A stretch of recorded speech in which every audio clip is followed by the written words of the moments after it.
বৃষ্টি নামলেই ভেঙে যায় রাস্তা, আর ভাঙা রাস্তা মানেই মৃত্যুর ফাঁদ। চলতি বছরের আগস্ট মাসটা যেন তার জ্বলন্ত প্রমাণ। প্রতিদিন কোথাও না কোথাও ঘটে গেছে প্রাণঘাতী দুর্ঘটনা, গন্তব্যে আর ফেরা হয়নি অনেকেরই। বাংলাদেশ যাত্রী কল্যাণ সমিতির তথ্য অনুযায়ী গত আগস্টে সড়ক, রেল ও নৌপথ মিলিয়ে 552টি দুর্ঘটনায় প্রাণ হারিয়েছেন 563 জন, আহত হয়েছেন আরও 1261 জন।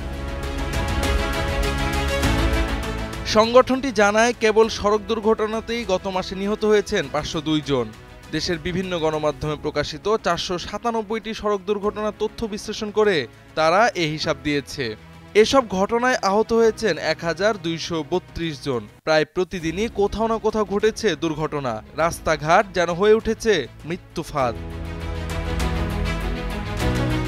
এ মাসে রেলপথেও ঘটেছে 34টি দুর্ঘটনা, যাতে 34 জন নিহত ও 7 জন আহত হয়েছেন। নৌপথে ঘটেছে 21টি দুর্ঘটনা, যাতে প্রাণ গেছে 27 জনের, আহত হয়েছেন 22 জন এবং নিখোঁজ রয়েছেন আরও 13 জন। অর্থাৎ সড়ক, রেল ও নৌপথ মিলিয়ে আগস্ট মাসটি ছিল প্রাণহানির দিক থেকে উদ্বেগজনক।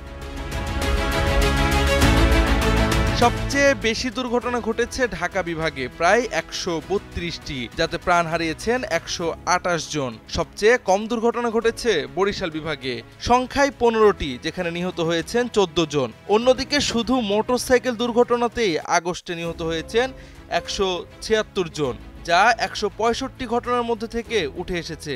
আহত হয়েছেন 144 জন। যাত্রী কল্যাণ সমিতি আগস্টের দুর্ঘটনাগুলোর পেছনে কিছু কারণ চিহ্নিত করেছে। তাদের মতে, বর্ষায় সড়কের অবস্থা খুবই খারাপ ছিল।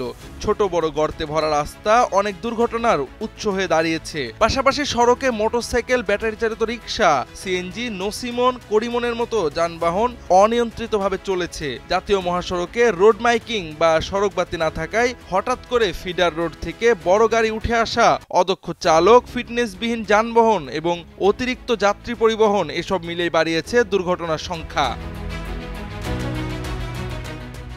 সংস্থাটি বলছে, দুর্ঘটনার হার কমাতে হলে শুধু আইন পাশ করলে চলবে না, প্রয়োজন বাস্তবায়ন। সড়কের গুণগত মান বাড়ানো, সাইনেজ ও আলো বসানো, চালকদের প্রশিক্ষণ এবং যানবাহনের মান নিয়ন্ত্রণ, এই প্রতিটি স্তরে উদ্যোগ নিতে হবে এখনই। নয়তো প্রতি বছর আগস্টের মতো আরও অনেক মাসের পরিসংখ্যান রয়ে যাবে শুধু মৃত্যুর খতিয়ানে। জাওয়াদ আহমদ, সময়ের আলো।